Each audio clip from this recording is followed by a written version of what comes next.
Have you ever been driving on a long stretch of road? Who am I kidding? Of course you have. If you're from the Midwest, you know that it's always better to drive for 10 hours than to fly for 3 hours.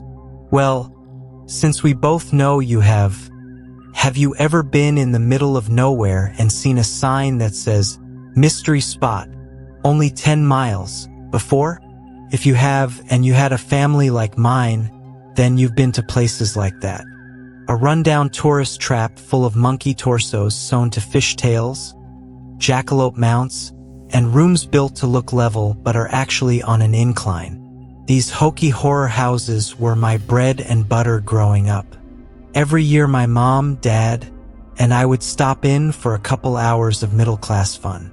I could never figure out how they managed to get a ball to roll uphill, or why their mermaid wasn't on the news. Now I know that everything in those places were fakes and illusions, but when you're a kid, you vow to get to the bottom of these mysterious marvels. Now that I'm a 24 years old man, I've found true horrors, and now I wish I hadn't. It all started when my favorite mystery spot went on the market. I went to the bank, got myself a predatory small business loan, and bought the place. The predatory nature of the loan didn't bother me. I was gonna make millions. It was set back about a quarter mile from the road. The place was collapsing on its own weight. That wasn't what I was there for. I was bound and determined to be the first person to capture the Michigan Dogman. Dead or alive? Was it a werewolf? Was it a creature forgotten by Mother Nature? I didn't know. This creature has haunted me since I was in high school. I'll never forget the night my nightmares became my waking life. In November 2017, I was a 17 years old football player. If you're from the north, you know just how dark it gets by 5 p.m. So at 7 p.m. it was dark. My dad had dropped me off at practice that afternoon. So my coach gave me and a few other teammates a ride home that night. We stayed late that night to strategize for the semifinals. So we left at around 7 p.m. Coach loaded 5 of us into his minivan and we shoved off. Shane was the first person to be dropped off because he lived in town. Then it was Devin. Then it was Bryson. Once it was down to Wayne and we started to drive down some back roads. We both lived off the beaten trail. Wayne lived close to the border of Hiawatha National Forest on a windy dirt road. Wayne and I were getting pretty rowdy in the back talking about how we were going to dominate in the semifinals. Coach, as a joke, kicked Wayne out of the van. "Coach, all right, you gotta walk back from here." As a willing participant, Wayne threw up his hands and got out of the car. The plan was that Coach was gonna drive around the bend, turn around, and pick him back up. Coach and I were laughing as we drove away. Then we turned around. As we were driving back to Wayne, we saw in the headlights that he was hauling tail back towards us. The look in his eyes was of pure terror. I threw open the van door. "Wayne, drive." Coach spun the van around and hit the gas. That was when the entire van started to shake. Wayne was screaming and crying and Coach was using some very colorful language. I turned around and looked out of the back window. I saw glowing cherry red eyes. It looked straight into me, and I swear I heard it sat Brent. Did it know my name?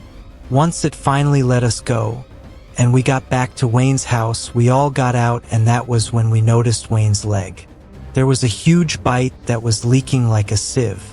There was a matching bite mark on the rear bumper. Needless to say, Coach lost his job. He was ticketed for $1,000 and sentenced to 1 month in jail. Everyone knew Coach and knew that he wasn't being malicious, but the law was the law. The judge gave him the lower end of the sentencing or else he would have been disbarred. Coach is still friends with Wayne's family all these years later. About a month after the initial incident, Wayne went missing. Unfortunately, that wasn't uncommon. Older teens and young adults constantly ditch this town. They hop on the freight train and try to make their way to Detroit. This was different. Wayne was my best friend. He never mentioned to me that he had any big city dreams. It was quite the opposite. He never planned on leaving. He loved this town. No one listened, but I know it had something to do with the Dogman. And I dedicated the rest of my life to finding it. And Wayne's parents assumed he was another victim of drug abuse. In our small town, you had 3 options. First, get a job at the paper factory and never leave. 2, skip town and look for a better life in a bigger place.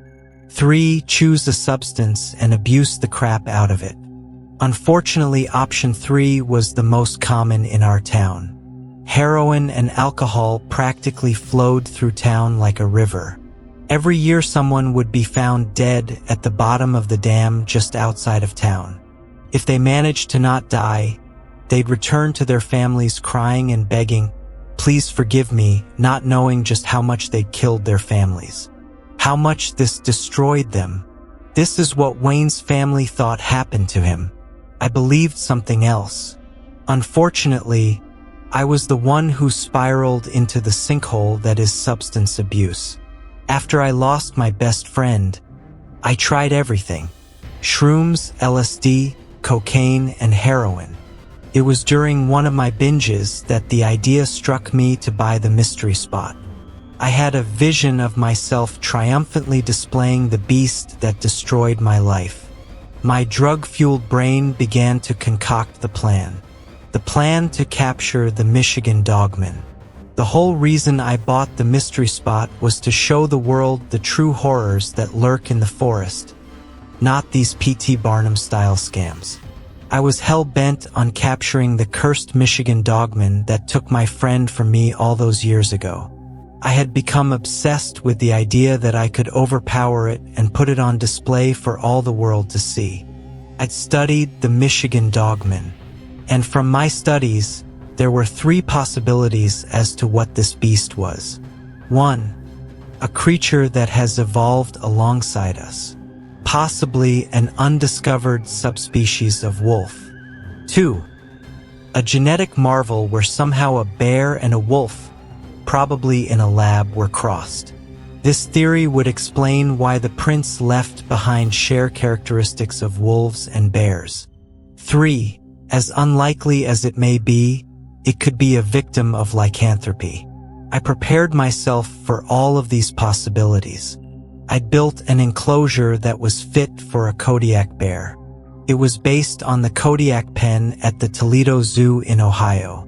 And inside I had a silver chain.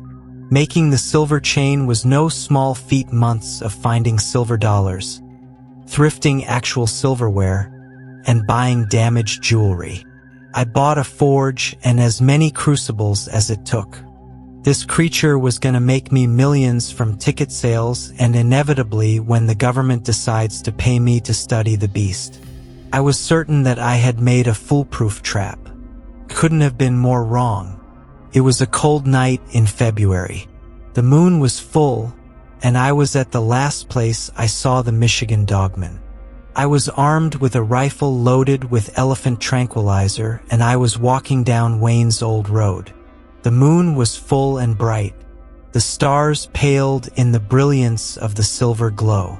With the snow in the woods and on the road, I had no problem seeing. Tied to the back of my belt on a 15-foot length of rope was a sack full of deer entrails. I was dragging it behind me the same way a bass fisherman trolls a lake with a plow jockey.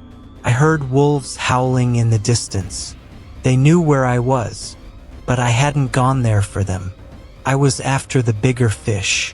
I was so consumed with my hatred for the beast, overwhelmed with my desire for revenge, blinded by my pride and love of money. I was going to win. Then I heard it. A cross between a bear's growl and a wolf's howl. I felt a tug on my rope and I stopped.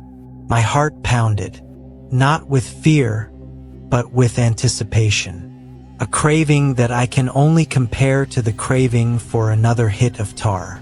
I turned and saw the dogman holding the sack in his paw. Although his Expert 6 was hard to read, I felt as though he were smiling at me. I smiled back, euphoria sinking into my bones. The world slowed down. I felt higher than a kite. "Me, you're coming home with me." Then it spoke. "Dogman, I'm not going anywhere with you, Brent." There went the naturalistic explanation. "I know what you're thinking. You're probably thinking, 'Brent, you idiot, why are you doing this?' And I would answer back to you, 'Why do you drink when even one damages your liver? Why do you smoke when you know it'll damage your lungs? Why do you smoke weed when you know it damages your brain? It's because you think you're special, that you're the exception to the rule.' I wasn't. You're not either." I laughed as I raised my gun. I pulled the trigger and the tranquilizer dart slammed into him with a shunk. The beast took a step forward. I fired again. Shunk. 2 more steps. I fired some more. Shunk, shunk, shunk. The dogman faltered. He took a knee. He got back up. I unloaded. Shunk, shunk, shunk, shunk, shunk, shunk. Although he was knocked out, I was extra careful. I put a silver muzzle on his mouth, silver shackles on his arms and legs, and chained him to the nearest tree. I walked back to my truck, drive back to him, and used my winch to get him in the bed of my truck. The next day, after I'd caged him, I called my family, coach, and Wayne's family to come see. I thought that if this was a werewolf, he'd turn back into a human, but I guess over the centuries details had been changed. Apparently the wolf form was a permanent change. When they all arrived, I brought them to the enclosure that I had dramatically curtained. Me, after all these years, I found him. The one who destroyed our lives. The one who took Wayne from us. With a flourish, I tore the veil from the cage and they beheld the Michigan dogman. The look of horror when they laid eyes on the monster filled me with jubilation. That was only interrupted when I heard Wayne's mom, Jen, speak. "Jen? Wayne?" I spun around and there he was. Wayne. He was entirely naked. He was chained and bleeding. He was crying. I immediately swung the gate open and unbound him. "Me, Wayne, are you okay?" Before I could hug him and get him a blanket to cover up, he began to laugh. His skin sprouted fur. His bones began to snap and crack as he stretched into a horrible shape. The skin around his mouth tore as it elongated into a snout. He grabbed me by my throat and flung me into the cage. My head slammed into the wall and everything went black. When I awoke, I saw a bite torn into my thigh. I then looked out of the bars and saw the mess. My family's, coach's, and Wayne's family's bodies were twisted and gored. Their entrails were woven into a grotesque message. I vomited as I beheld the scene. I stood back up and read the bloody message. "Please forgive me.